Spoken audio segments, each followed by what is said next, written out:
Hey everyone, thanks so much for joining us here in the Navigant Credit Union Broadcast Center. I'm Molly O'Brien. Today is Monday, March 19th. Thanks so much for joining us here at 3 o'clock. Today we are talking about history, preservation. We're also talking about the Special Olympics and a big plunge coming up this weekend, and then we'll get into the world of canine search and rescue. So let's start off today by saying hello and welcome to Ruth Taylor. She is Executive Director for the Newport Historical Society. Ruth, thank you so much for joining us today. It's my pleasure to be here. So I'm very excited to be chatting with you about something very interesting, very relevant, and very exciting. So coming up this week, the Newport Historical Society is working in collaboration with the Rhode Island Historical Society, putting on a panel discussion Friday, March 23rd at 10 a.m. This panel discussion is Myth, Memory, History, and Heritage. This is fascinating to me. Let's start off by talking about kind of this overall concept and this kind of umbrella project with the Rhode Island Historical Society, and then we'll get into why you're putting it on this panel discussion, and we'll get kind of into the deep details there. Sure. So this is a collaborative project with the Rhode Island Historical Society. History Space is the name of it, and the umbrella of History Space it's really about service to the field of people who are talking about history to the public. So historic sites and historical societies, and there are some more than 400 of them in Rhode Island, and some of them are very small. And so part of this project is trying to convene activities that help people do their jobs better, and we do that in a bunch of ways. One of those ways is about new ways to do costumed interpretation and these kind of traditional things that historic sites do to help people do them better. But the other way that we go at this is through seminars like this, where we talk about some of the weighty, interesting things that are happening in our field, and we do that in public in front of practitioners and just interested people who are interested in public history. So this is a very prevalent discussion that we're having right now. It has to do with kind of how we perceive the past and why it matters today, and why it matters in the future as well, kind of how we move forward. I think for really everything that we are looking at in today's times can go back to how the past has influenced us in today's times. So let's talk about what you will be doing, and let's look at the name of this panel discussion, which is happening on Friday: Myth, Memory, History, and Heritage. So let's just take a look at the name itself, and I think that will kind of lead us into this discussion. So you're having a bunch of people coming in on the panel discussion, involved from different historical societies, professors, that kind of thing. So let's start off with the name itself. Sure. So the past is unknowable in some ways. We weren't there. And how we create a knowledge of the past, well, there are a lot of different ways to do that. And obviously the work of professional historians is one way. But for individual people, for the public, there are other ways. There are your family stories. There is your sense of your heritage, what you think you know about your people. And in fact, some of the stories that we tell about the past fall into the category of myth, which is to say they're simply not backed up by facts. So there are all these ways in which people think about the past. And the truth is, for public historians, for people who work with the public, one of the big challenges that maybe is less true for academic historians is that we have to meet the people where they are. We have to deal with what they bring to the table when they come to our site and to our museum. And they're carrying with them stories about the past that don't always come from what they learn in school. And the truth is that what they learn in school often is also a bit of a moving target. So this becomes a really complicated kind of conversation that we're all trying to have in our historic places. So there are differences between your sense of heritage, what we know about history, and all of it is mediated by interpretation done by people, so it becomes very personal as well. And that's so on target, because we're dealing with people, right? So history is oftentimes dealing with people. So how people interpret historic facts can skew widely. So let's talk a little bit about that and how people really do make a big difference depending on their background, their culture, their interpretation, and how that really can make a big difference on how people interpret history and how people view history. Sure. I mean, a classic example for me, I worked at the Museum of the American Indian in New York for 10 years, is the story of Custer's Last Stand, right? This is a case where your cultural orientation is going to change entirely how you interpret the facts, even if you agree about all the facts. For the Plains Indians, Custer's last battle was a triumph. It was a tremendous victory. For the European descended people at the time, it was a massacre. Those are two pretty different interpretations, both by Americans. So even when we agree with all the facts, your cultural orientation, what you bring to the table, can change your interpretation of history. And the truth is, we don't always agree about what all the facts are either. And what we know about the facts changes over time. And I guess one of the things that I'm hoping we'll talk about at this session a little bit is that even though the known facts change, and even though the orientation that each of us brings to those facts colors how we interpret them, it's possible to define some area of agreement. But that, to do so, requires agreeing about the facts. I often say, and others in my field often say, it's certainly not me alone, we have our own interpretations. We probably can't have our own facts. And there is a difference. There are things we think we know. Can we agree on those things? And then the interpretations may vary. It's complicated. It's complicated, and it is absolutely fascinating because what we do know and what we do interpret in the past really does make us a huge significance on how we all know, act, and view the world today.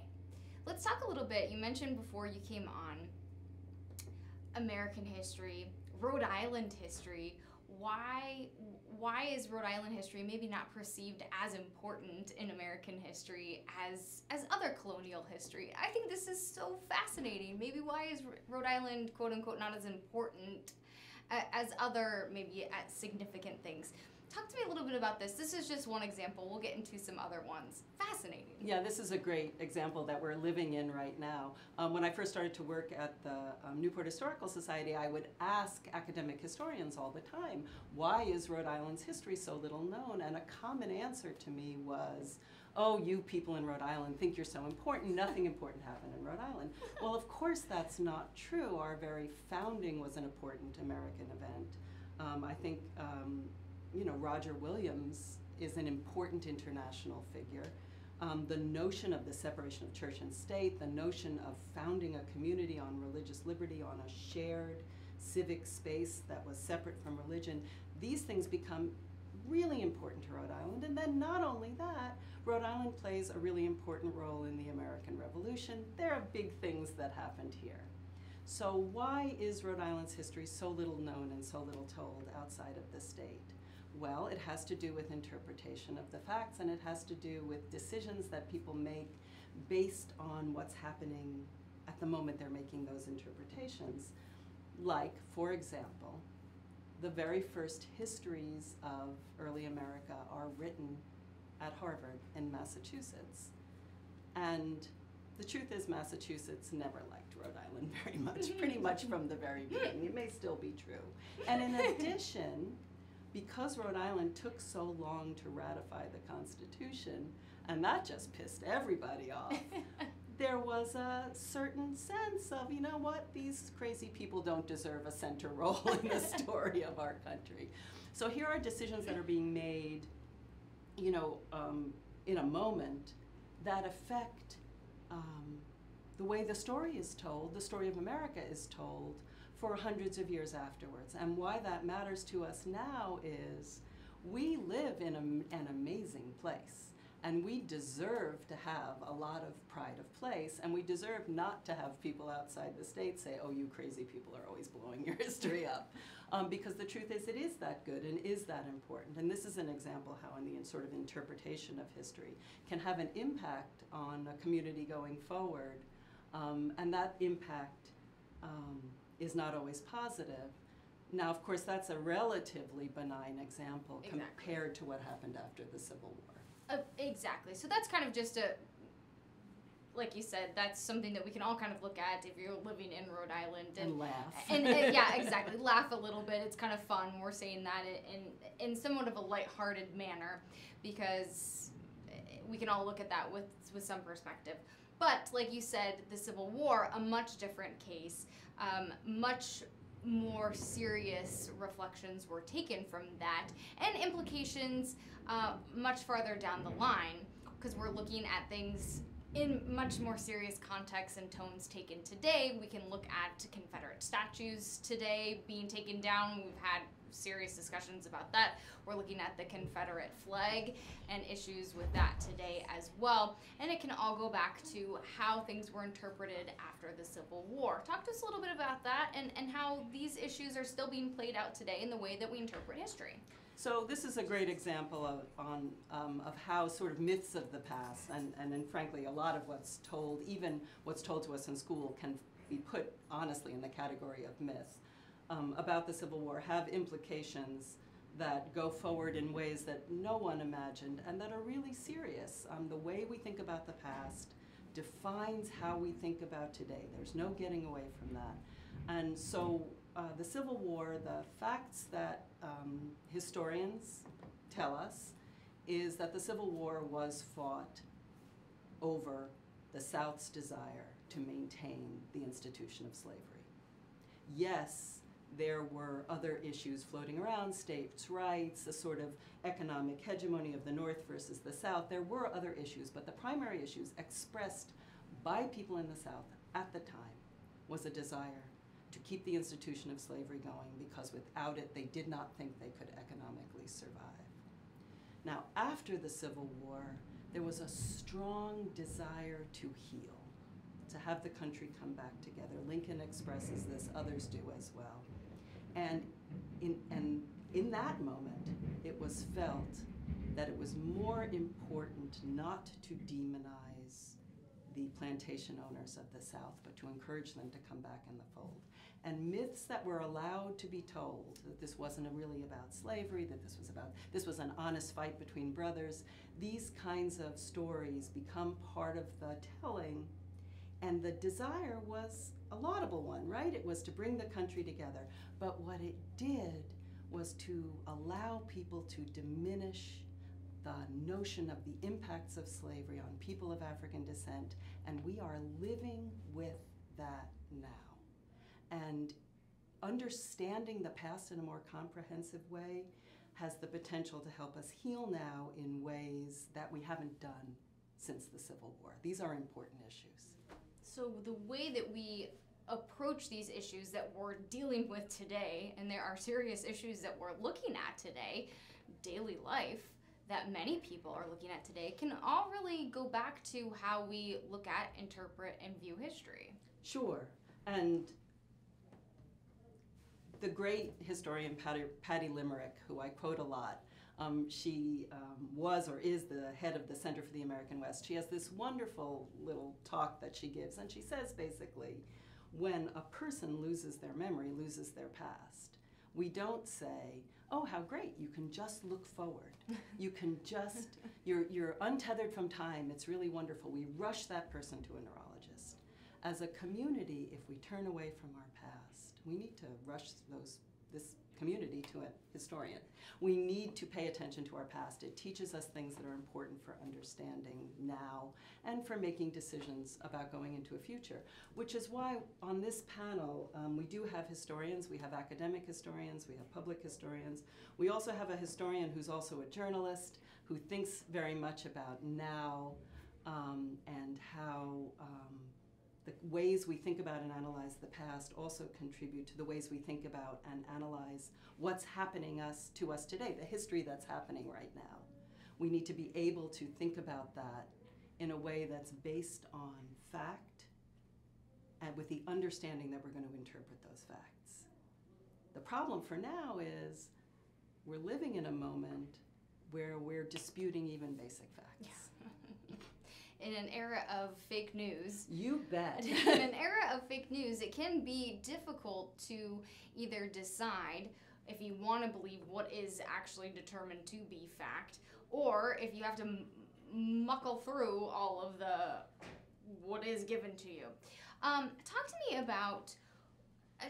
about historians in general. In the past, many historians have been almost the same kind of person. What was given to be really white, educated males. And so history was provided kind of through the same lens. Sure. And so that viewpoint was really kind of historically the same. And that's not necessarily the way history should be perceived, because that's not what everybody looks like, right? Right. So how do we kind of go about and relearn history through the eyes of how culture really is? Right, so that's happening right now, and one of the ways it's happening is to have the body of historians, you know, the number of historians be more diverse, more women, more people of color, more people from other cultures. You have Native American historians, and they are finding facts that were otherwise ignored, and they are also interpreting differently. And that broad range of perspectives is really valuable. I will tell you that this conversion to a more diverse viewpoint is not complete. You know, we still have a lot of historical bodies where if you go to a conference, you're going to sit down and look at 5 middle-aged white guys, you know? So this is happening right now, and that's great. The question then becomes, you know, with these diverse viewpoints and these new interpretations, how do we still focus on being clear about what the facts are? It's an ongoing issue. Is it a problem? Is it a struggle? Is it a challenge? Is it what is it? I mean, it's no doubt that it's a challenge, and it's a really interesting one. And you know, we say we're living in a time of sort of fake news and post-factual era. I like that description. But we're also living in a time where people are often impatient with complexity, and these are complex issues.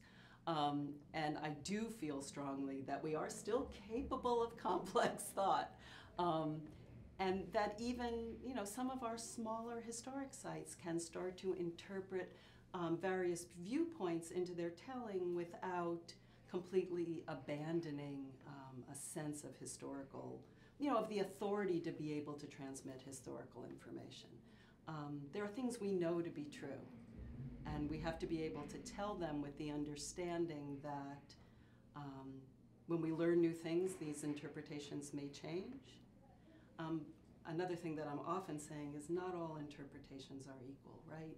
Sometimes an interpretation, a great interpretation of the American Revolution was that it was fought by this sort of ragtag band of you know, sailors and farmers who grabbed whatever rifle they could find and went out into the woods and took pot shots at the Brits who were marching in lines. Sounds like high school, right? And we won based on our individual grit. And that was the interpretation, the story that was told, but the more facts reveal that that strategy wasn't winning. And George Washington basically hired professional military people to come in and train the army and make it more of a real army, and they started to win then. So the original interpretation may have had some validity. It no longer does. So that things change, right? And then they change how we think about ourselves. We're not just a ragtag band of, we're not the descendants of a ragtag band of people with guns. We're descendants of individuals who came together to win. And that's a different story. It's remarkable, it's fascinating, and I think how appropriate for the Newport Historical Society, for the Rhode Island Heritage Society, to be coming together to offer this kind of education, this kind of panel discussion to the public, to each other, to have this kind of conversation. How important is it for you to offer this kind of public space, this kind of public forum, to be having these kind of conversations? Is that almost yours and other societies to offer this, to be able to create this kind of conversation, to kind of get the momentum going? Yeah, I think a lot of us are, a lot of historical societies, certainly the Rhode Island Historical Society is very much in this camp, are deeply concerned that knowing history and the facts of history are important to all kinds of people. And so we are always looking for ways to make history relevant, make history matter, and to get history out to the public. This is a great way to do that in itself, but it also hopefully will have a ripple effect, since so many people from our sister organizations are attending. We hope to do more of these as time goes on.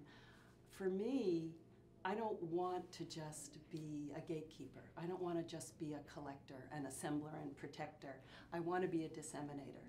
And so events like this are always really exciting for me. I think it's wonderful that we have the ability that you have the ability not only to teach, but like you said, to disseminate and to encourage people to engage in the discussion and to share their stories. So not only are you sharing the story of history, but encouraging other people to share their stories as well. And I think that's so important. So if you're interested in the panel discussion, it is in collaboration, the Newport Historical Society as well as the Rhode Island Historical Society, Friday, March 23rd at 10 a.m. Myth, Memory, History, and Heritage. Very exciting. Ruth, thank you so much for joining us today. My pleasure. Ruth Taylor, the Executive Director of Newport Historical Society. They have a ton of events happening all the time. Yes. I get your emails and I'm like, I want to go to that. I want to go to that. Do join us. You have wonderful programming as well, so do check them out. Ruth Taylor, thank you so much for joining us this afternoon. All right, we're going to get set up here for our next guest. I'd like to say hello and welcome to Jim Cummings. He is a volunteer, longtime involved with the Special Olympics Rhode Island. Jim, thanks so much for joining us this afternoon. Thanks for having me. I really appreciate it. So this weekend is very big for Special Olympics Rhode Island. Jim is participating in the Super Plunge, which we're going to talk all about. And then there are a couple other events happening this weekend at Salty Brine State Beach and Narragansett. So Jim, I'd like to say hello and welcome to the Navigant Credit Union Broadcast Center. Thanks for joining us. Well, thanks for having me and giving me the opportunity to talk about the plunge and Special Olympics. I'm happy to have you here. So we're going to talk a little bit about your background, your involvement with Special Olympics, but let's get to the fun happening this weekend. Let's talk about the Super Plunge and then some of the other events. So people might know about the polar plunge and the plunge where you go on January 1st and you dive into the icy waters. So it's kind of like that this weekend, but super implies a little bit extra. Talk to us a little bit about what the Super Plunge is and what you'll be doing this weekend for Special Olympics Rhode Island. Okay, the biggest difference between a lot of the plunges that occur year-round throughout the state and a Super Plunge is the Super Plunge actually involves all of the participants plunging once an hour, every hour on the hour for 24 straight hours. So we will start Saturday at 1 o'clock, and for each hour after that up until noontime on Sunday, right through the evening and through the overnight, we will jump in the water on the hour until we each do 24 plunges. 24 plunges into the ocean. I'm very excited about this. I'll be cheering for you. I know a lot of people are supporting you behind you. This isn't the first year you've taken this mission on. Talk to us a little bit about why you wanted to get involved and why you're doing this year after year. Okay, this is the 6th annual Torch Run Super Plunge. It's started out as an offshoot of the law enforcement Torch Run Plunge, which is one of the one and done plunges, and we kind of tie into that. About 6 years ago, one individual, Elwood Johnson, who's the chief of police in Richmond, took it upon himself after hearing about events down in some of the other states. Maryland, I believe, was doing this Super Plunge for a number of years and being very successful at raising monies for their Special Olympics organization. So he took the ball, ran with it, and decided he was going to do a Super Plunge 6 years ago by himself, which he did. it was a guarded park at the time, and he went into the water every hour on the hour through the night. And when he came out, he stayed in a police mobile command vehicle that he borrowed for the weekend, and just to stay warm and get out of the elements. But he went in every hour on the hour by himself. The next day, I did the torch run plunge and was sitting with him at the after party and asked him if he wanted some company, if he was planning on doing, the super plunge next year. And he said, "Oh, absolutely." He said, "Going out at 2 or 3 o'clock in the morning in the pitch dark and jumping into Greenwich Bay was a little disconcerting by yourself." So absolutely welcomed my joining in.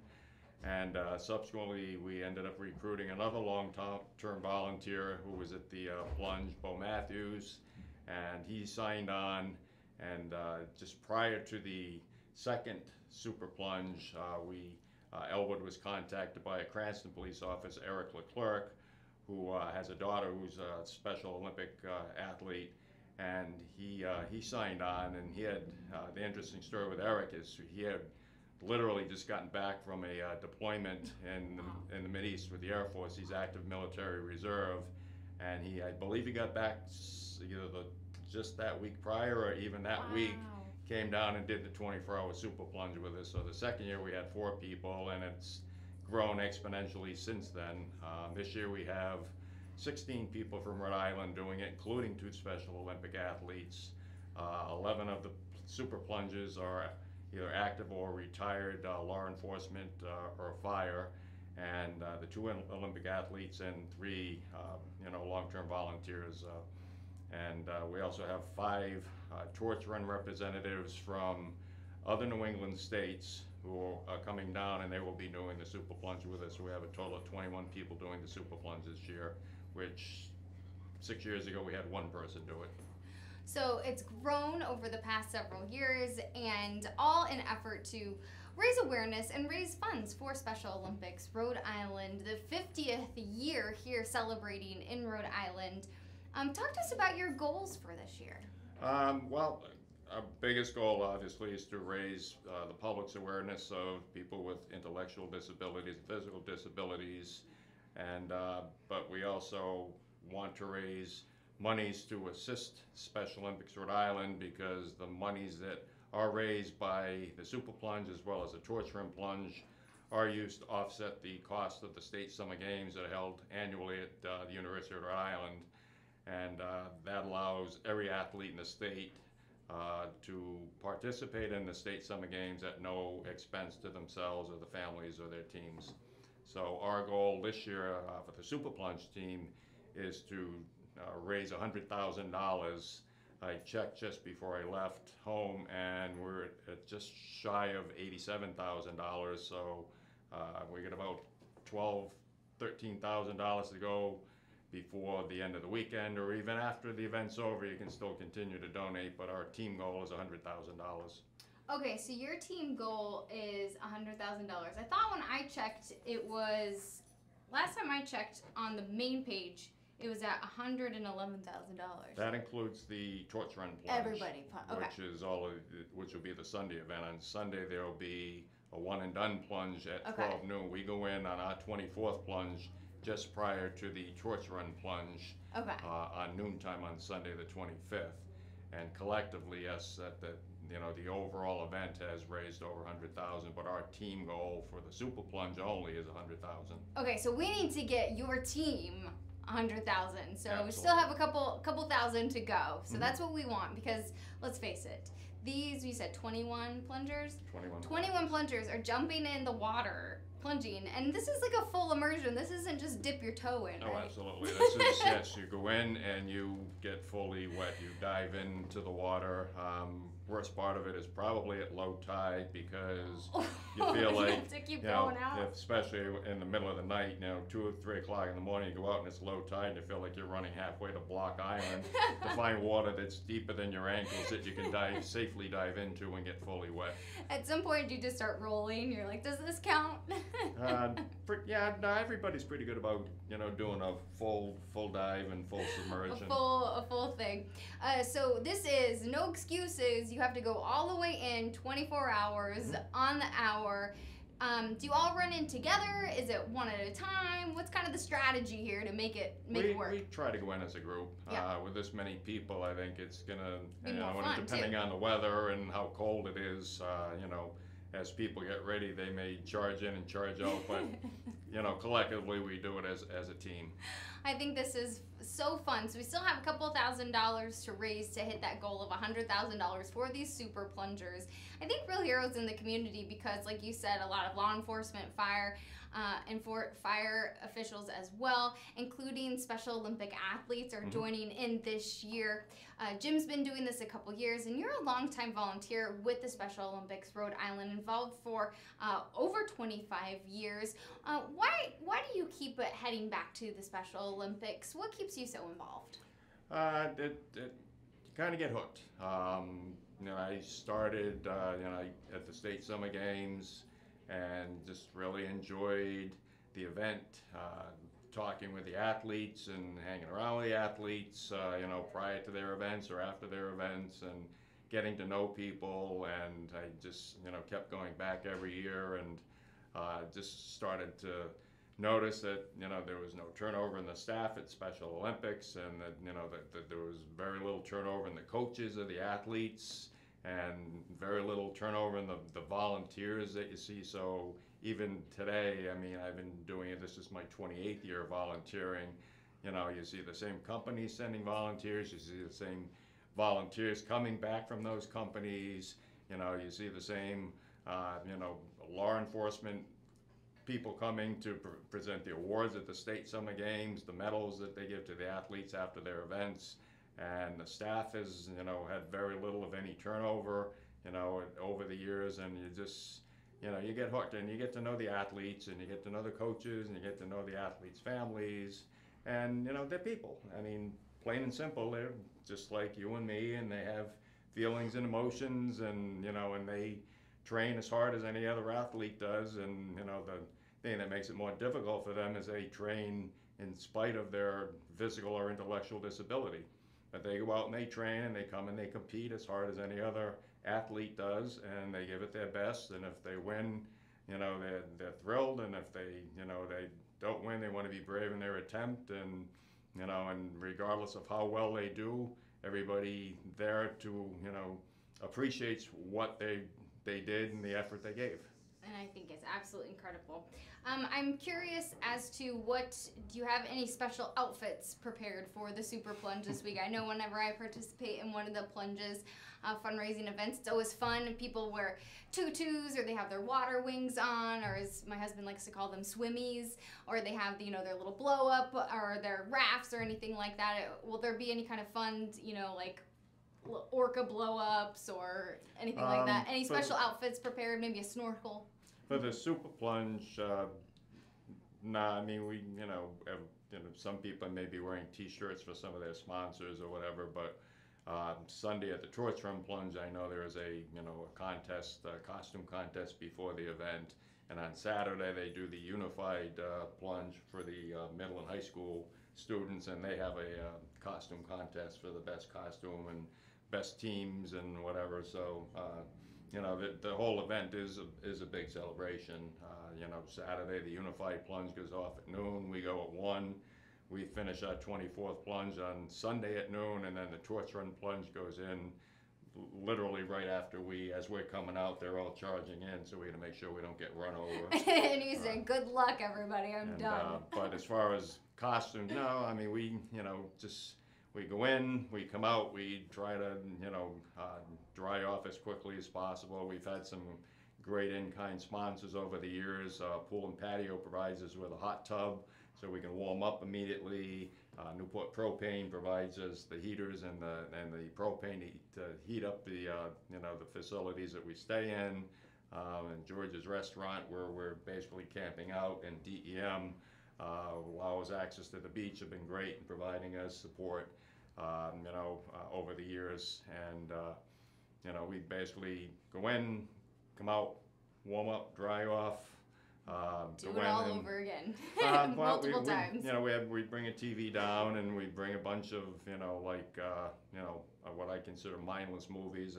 We probably will watch Jaws, which is what better movie to watch before jumping in the water at 2 o'clock in the morning in the pitch black. But Jaws, we'll watch that probably 6 or 8 or 10 times over the course of the 24 hours, and to the point where all of us now can pretty much quote ahead of time the line that's coming up before it's said in the movie. But we have a lot of fun. We just hang out and in the sheds and wait for the next one. It'll be a great time. Jim Cummings, thank you so much for joining us today. The Super Plunge is coming up this weekend, as well as all the events. There are 3 plunges coming up this weekend, March 24th through the 25th for Special Olympics Rhode Island. So thank you so much. We'll have information for how you can get involved and how you can donate as well on our page, and we'll put a link to Special Olympics Rhode Island.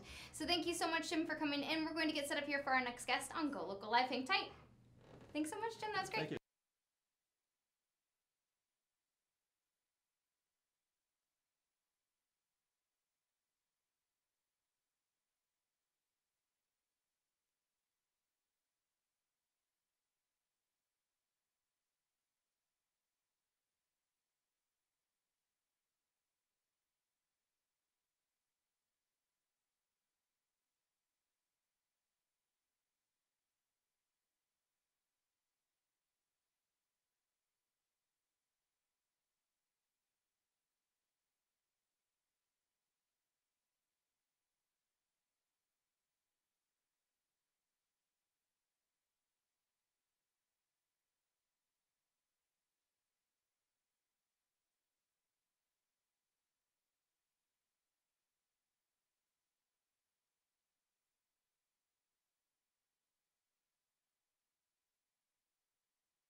Hey everyone, thanks for joining us here in the Navigant Credit Union Broadcast Center. I'm Molly O'Brien. I'm joined by Matthew Zurella. He's been involved in search and rescue canine training since 1991.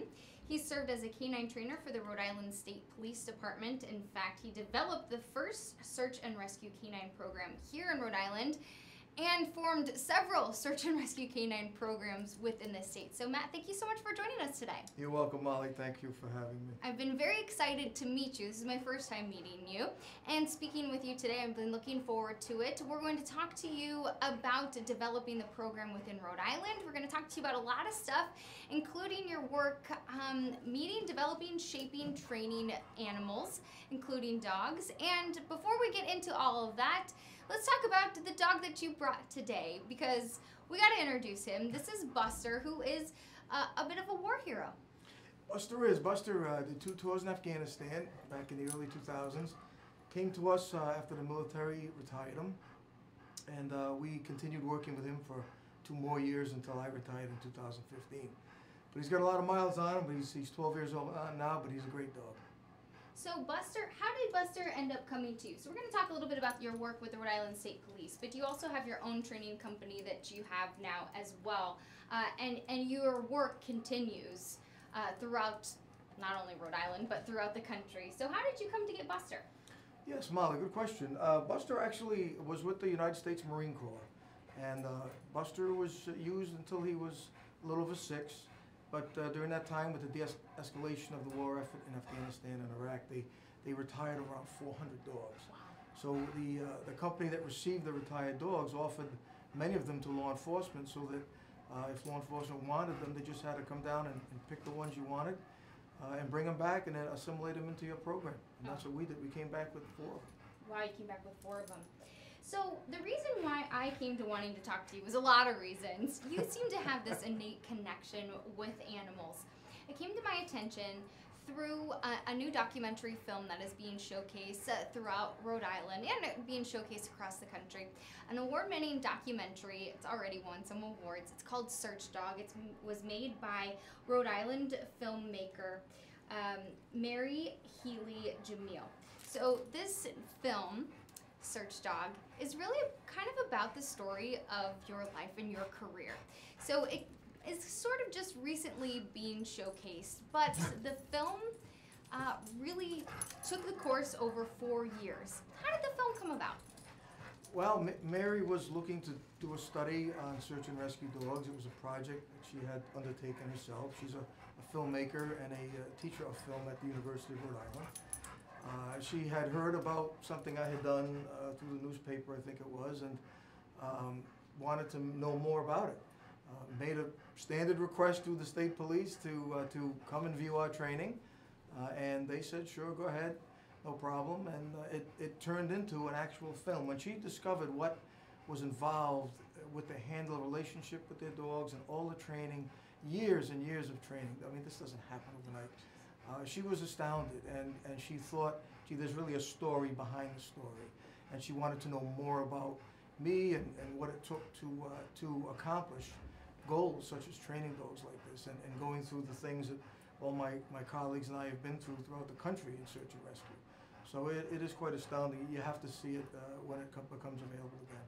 And we will hopefully be able to get you more information on when and where you'll be able to see it. It is really quite remarkable. I have to say that you are quite remarkable. Being able to see this film and see the true dedication that you have to these animals and the dedication that you had to your staff. Again, it was over the course of 4 years. So it is really quite remarkable to be able to see not only your journey, but the animals' journey, the people that work with you, their journey. It is truly touching and really quite remarkable. The connection that you have with animals is really profound. When did you realize that you had something special? I've always loved dogs as a kid, as probably a lot of people do, but it became a passion of mine, and later on I felt a calling to serve humanity in some way with the use of dogs. When I became a trooper, I didn't know at that time I was going to be doing it for the state police, but the chips fell into place, and with a little tenacity and a lot of help from a lot of good people that believed in what I wanted to do, that helped me along the way, it became a reality. And now we have search and rescue dog teams all over the state. It's not just me anymore. The state police have a good complement, as well as other trained canines that do a variety of different things, and they do a great job, and so do the volunteers. So the Rhode Island is set. God forbid we ever need them. Yeah, no kidding. And you can really see that in the film. And you talk about how you really were able to shape the program when there was no program, and you yourself helped start a volunteer search and rescue program as well, which is really quite remarkable. So we are grateful to have that here in our state.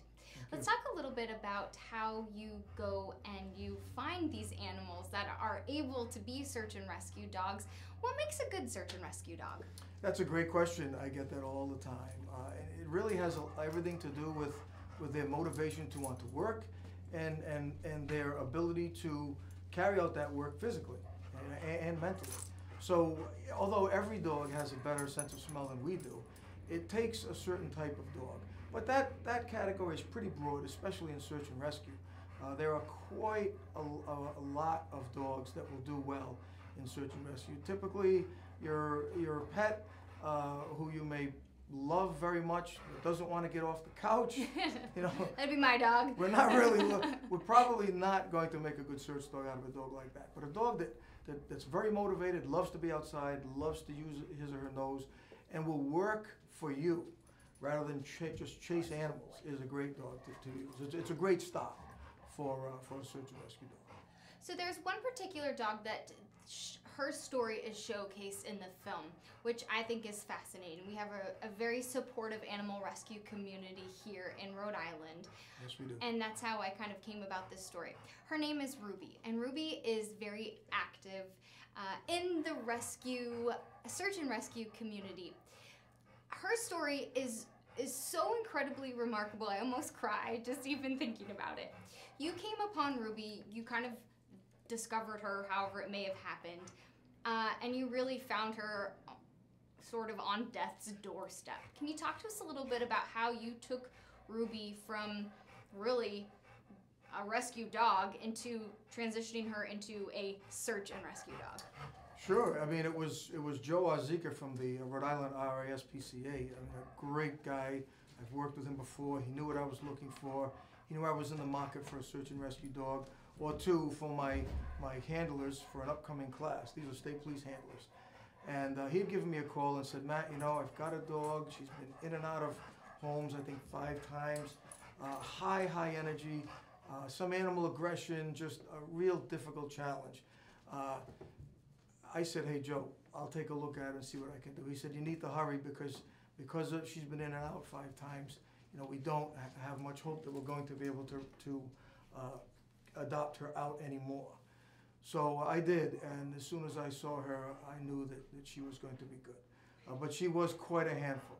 So Joe had a good eye, the SPCA did a great job, and Ruby was later adopted to Trooper Dan O'Neill as his handler, and through a very extensive training program that you know, initially I had Ruby in a 4-week program, but that program continued even after the formal training. For every week we would continue to train for years. The dogs get better and better the older they get. The story is so remarkable. So Joe from the RSPCA said this is one of, if not the best story that he's ever shared working at the SPCA. It's remarkable. In the film, and it's so cool that this documentary was there, like being able to show this. Yes. It's so remarkable that now we're able to see it happen. In the film, she jumps up and she steals someone's pizza, one of the troopers' pizza, and you're like, whatever, like right now you're a pizza stealer, and one day you're gonna be award-winning rescue dog. I do. I remember saying that because I just had a feeling. It's a feeling that you can't really describe, but I could see it in her eyes. She was hungry for more, and she was meant pizza. She was meant to do more than eat my pizza, right? And as a result, it turned out, you know, the wonderful story where she rescued that young man, whose mother worked for the SPCA at the time. Wow. She was trying to get adopted and helped promote her adoption and her recognition through Joe and later to me.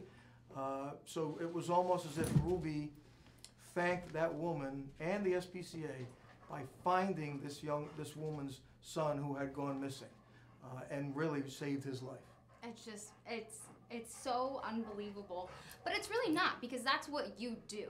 That's what you do. That's what you have been truly capable of doing. So, and like you said there, you're going to be an award-winning search dog. So it so happens to be that Ruby is now up for the American Humane Hero Dog Award. So people can go and vote for Ruby now. She has the possibility of winning, and I'm not sure what you were referring to, but here's an actual award that people can actually vote on, which I think is really cool. Dan, her handler, and Ruby will be here on Friday, so we're looking very much forward to meeting her. What's it like to be able to see a dog, you know, just a few hours away from euthanasia, being able to transgress whatever they're going through and be able to save lives? What is that like for you?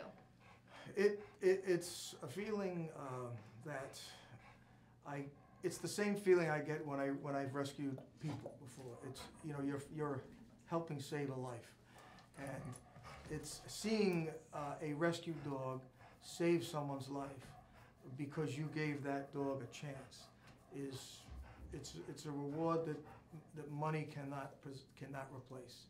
And Ruby's a Australian Shepherd and Border Collie mix, so she really is off the wall. In fact, so she needs to be outside working. She really needed a job, and she does a great job. And Dan does a great job too. Dan had to learn the hard way. She was not an easy dog as a first-time handler to take on, but because she needed a home and she needed it quickly, and she had what I thought were the capabilities, I just took her and said, Dan, you've got her, you know, and you've got to deal with it until she becomes fully trained. And he was willing to do it, which tells me a lot about him too. No kidding. So we're going to be looking at the story from their perspective coming up on Friday. So really looking forward to doing that. So you have since retired from the Rhode Island State Police, but your mission of helping others, helping animals, has not since failed. You own your own business now, and you have continued to work training animals. You now have American Patriot Canine Training. What do you do? I do pretty much the same thing I did when I was working for the state police, except I don't have all the overheads. I travel the country and I train search and rescue dogs. I also do local obedience and behavior shaping training for those who need it. I'll come to your home, work with you and your dog, and my goal is to train you to train your own dog. So I can be out of the picture as soon as possible, and you can be on your way, totally relying on the knowledge you have to take care of your own dog. And that, to me, that means a lot, because I don't want to have to come back. Yeah. You know, I want you to be self-sufficient and your dog to have a relationship that works. You know, you're not banging heads and you're not fighting and you're not having a difficult time. You want to enjoy your pets. You want to enjoy your life with your dogs. They're going to be around, God willing, 12, 15 years or more. So let's make it work. And no kidding. And you were just about to, I think, show your leash. You're also partners in this leash company, which I think is incredible. I think the tools that you use to train are just as important as the people. Sometimes people don't necessarily have the right tools and information to train their pets. Talk to us a little bit about the leash company that you're working with. It's called Pro Leash. You can access our website at pro-leash.com. We sell custom-made leashes that are designed for search and rescue, but also for everyday use for the general public and for dogs that aren't working out in the field every day. We have a variety of different selections. This particular one is a 1-inch Brahma, which is twice as strong as leather and waterproof. It has a detachable handle, which allows you to hang on to your dog if they aggressively pull, but you can also remove it and use the 6-foot leash. You can tether with it. It has a stainless steel hardware and rivets, D-ring, which you can put a poopy bag dispenser on it, or a light if you're walking at night. Just a really excellent leash. And we do sell also nylon, which is extremely high quality, double stitch. Please check out our website and enjoy your dog with the right equipment. Yeah, I've seen a lot of these now too, where you have the hand tether as well. So yes, you can get them at Rumford Pets, Critter Huts, and you can also get them online through our store. So you've worked with just about, it seems like you've worked with so many different types of animals out in the field. You share such a special connection. And in the film Search Dog, it really shows there are some deeply touching moments, deeply personal moments, that you really are sharing this very special connection when you're out doing search and rescue. What do you think people can learn from dogs? You can learn life's lessons through animals, dogs in particular, because they're so in tune to human behavior. They've learned to adapt to our way of life for thousands of years. They know how to read us better than we can read them. If we just listen to animals, a lot of times we can learn compassion for others, forgiveness, and we can also learn to not take life so seriously that we fall into despair. And often in cases where I've had in my career where I would be looking for folks who were despondent or suicidal or just were down on their luck, it was over something that could have been rectified if they just had been shown an easier path. I think that's a valuable lesson that we can all learn. And taking it upon you spoke to us a little bit about what makes a good search dog. Headed out to maybe the shelters, maybe people are looking for an animal, so maybe they're not looking for a search and rescue dog. But what do you think just makes a good pet? Oh, any dog makes a good pet. I've even seen dogs, you know, you'll see them sometimes on TV shows in wheelchairs where their legs are paralyzed. It's not so much about the dog's physical attributes as it is about the love they give back, and for very little. Not that we want you to give them little, but please, if you're looking for a good animal, a good pet to have, visit the shelters. Call Joe at the RESPCA. Check out some of these other local shelters or rescues. For example, Save One Soul is another very, very selective rescue. They'd love to have you call. They'd love to screen you, and maybe they have a pet just for you. And you know, for the cost of an adoption fee, whereby they already have their shots, they've already been spayed and neutered, it is well worth it, and it'll save you a lot of headaches later on. No kidding.